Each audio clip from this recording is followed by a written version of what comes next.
بسم اللہ الرحمن الرحیم۔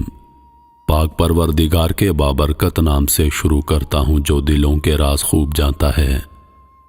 تمام ناظرین کو روحل وائس چینل میں دل کی گہرائیوں سے خوش آمدید اور محبتوں بھرا السلام علیکم۔ میں نے گناہوں میں ڈوبے لوگوں کو راتوں کو روتے دیکھا ہے اور نیکی کرنے والوں کو دوسروں پر ہنستے دیکھا ہے۔ کسی کا کردار اچھا کسی کا برا، یہ صرف اللہ جانتا ہے۔ انسان صرف اچھے انسان سے محبت کرتا ہے جبکہ اللہ برے انسان کو بھی اکیلا نہیں چھوڑتا۔ ناظرین، آج کی ہماری کہانی ایک عالم دین اور نیک جن کا واقعہ۔ یہ تو ہم نے سن رکھا ہے، انسان کی فطرت میں عجلت رکھ دی گئی، اسے ہر کام میں جلدی ہوتی ہے، امیر بننے کی جلدی، زندگی میں آگے بڑھنے کی جلدی، اور یہی امیر بننے کی خواہش بعض دفعہ اسے لالچ پر اکساتی ہے۔ ہماری آج کی کہانی بھی اسی موضوع سے بحث کرتی ہے، جس میں ایک عالم دین سب کچھ پانے کی چاہ میں اپنا سب کچھ گنوا دیتا ہے۔ دولت کی فراوانی ملنے کے بعد وہ اپنے رب سے دور ہو کر اور آخرت کو لالچ کے ہاتھوں ضائع کر دیتا ہے۔ تو آئیے دوستو، اپنی کہانی کی طرف چلتے ہیں جو کہ ایک سچے واقعے پر مبنی ہے۔ پرانے وقتوں کی بات ہے، ایک شہر میں ایک صاحب علم اور باعمل عالم دین رہتا تھا، جو کہ اپنے علم اور عاجزی کی بدولت دور دور تک مشہور تھا۔ بہت دور سے لوگ اپنے علم کی پیاس بجھانے اور ان کے علم سے استفادہ کرنے کے لیے ان کے پاس آیا کرتے۔ ہر روز عشاء کی نماز کے بعد علم کی مجلس منعقد ہوتی، جس میں لوگ کثیر تعداد میں شرکت کرتے۔ ایک دن عالم دین بیان فرما رہے تھے کہ مجلس میں ایک نوجوان شخص آن پہنچا جس کا چہرہ بہت نورانی اور وجیح تھا۔ عالم دین اور مجلس میں موجود کسی بھی شخص نے آج سے پہلے اسے کبھی نہیں دیکھا تھا۔ بیان کے اختتام پر اس اجنبی نورانی چہرے والے نوجوان نے عالم دین کی خدمت میں حاضر ہو کر عرض کی، میری بیوی 9 ماہ کے پیٹ سے ہے، میں آپ سے دعا کروانے کی غرض سے آیا ہوں تاکہ آپ ہمارے لیے دعا کریں، اللہ ہمیں نیک اور خوش بخت اولاد سے نوازے۔ عالم دین نے نوجوان کی بات سن کر سوال کیا، تم کہاں سے آئے ہو؟ میں نے آج سے پہلے آپ کو اس شہر میں نہیں دیکھا۔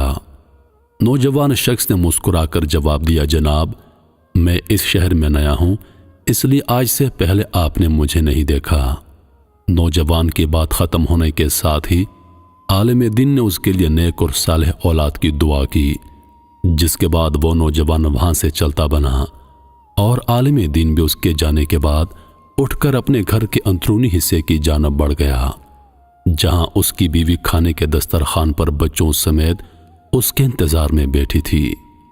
کھانا کھانے سے فارغ ہونے کے بعد عالم دین کی بیوی عالم دین سے گویا ہوئی، سردیاں سر پر کھڑی ہیں اور ہمارے پاس اتنا پیسہ بھی نہیں کہ سردیوں کے لیے بچوں کے کپڑے اور ضروریاتی زندگی کی اشیاء خرید سکیں۔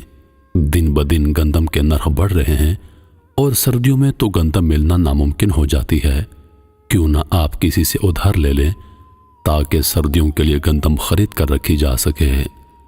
عالم دین ٹھنڈی سانس بھر کر کس سے مانگے ادھار؟ سردیوں میں ہر شخص کی اپنی ضروریات بڑھ جاتی ہیں، کوئی بھلا مجھے ادھار کیوں دے گا؟ میاں بیوی کے درمیان یہ بحث طول پکڑ گئی اور پتہ ہی نہیں چلا کہ آدھی رات کا وقت ہو گیا۔ اچانک دروازے پر دستک ہوئی۔ عالم دین کی بیوی پریشان ہو کر، اس آدھی رات کو کون آن پہنچا ہے؟ ہمارے گھر نہ بستر ہے نہ کھانا۔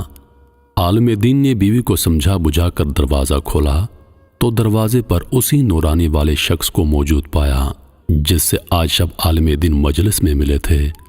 عالم دین نوجوان کو دیکھنے کے بعد حیران ہو کر، آپ اس وقت آدھی رات کو یہاں پر؟ خیریت تو ہے نوجوان؟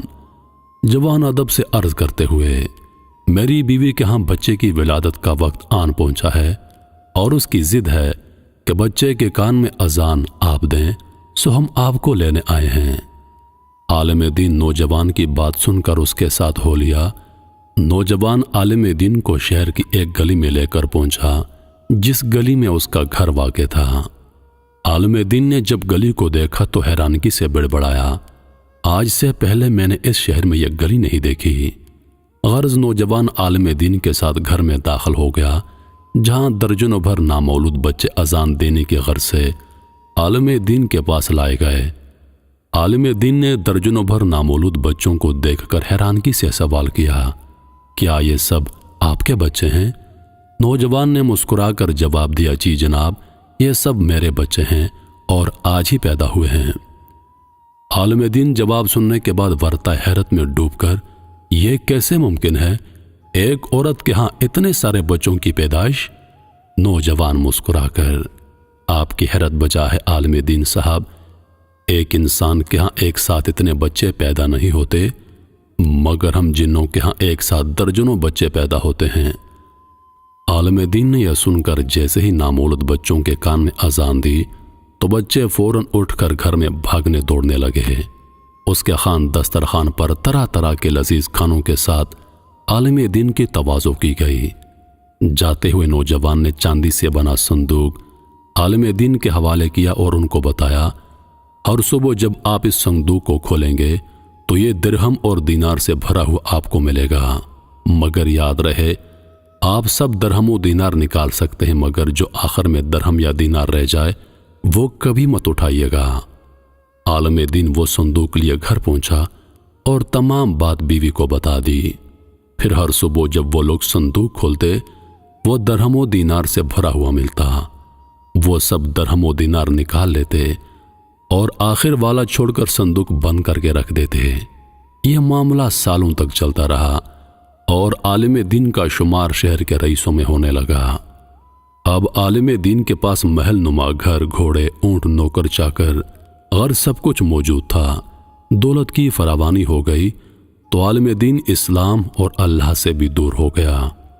پہلے ایک نماز چھوٹی، پھر 2، پھر 3 اور آہستہ آہستہ سب چھوٹ گئی۔ شراب اور کباب کا رسیا بن کر عالم دین اپنی آخرت بگاڑ بیٹھا۔ پھر ایک دن ایسا ہوا کہ اس کا لالچ حد تک بڑھ گیا، اس نے صندوق سے وہ آخری بچ جانے والا درہم بھی اٹھا لیا۔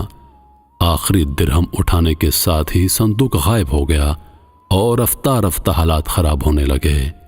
آہستہ آہستہ سب کچھ بک گیا اور عالم دین محل سے جھونپڑی میں آ بیٹھا۔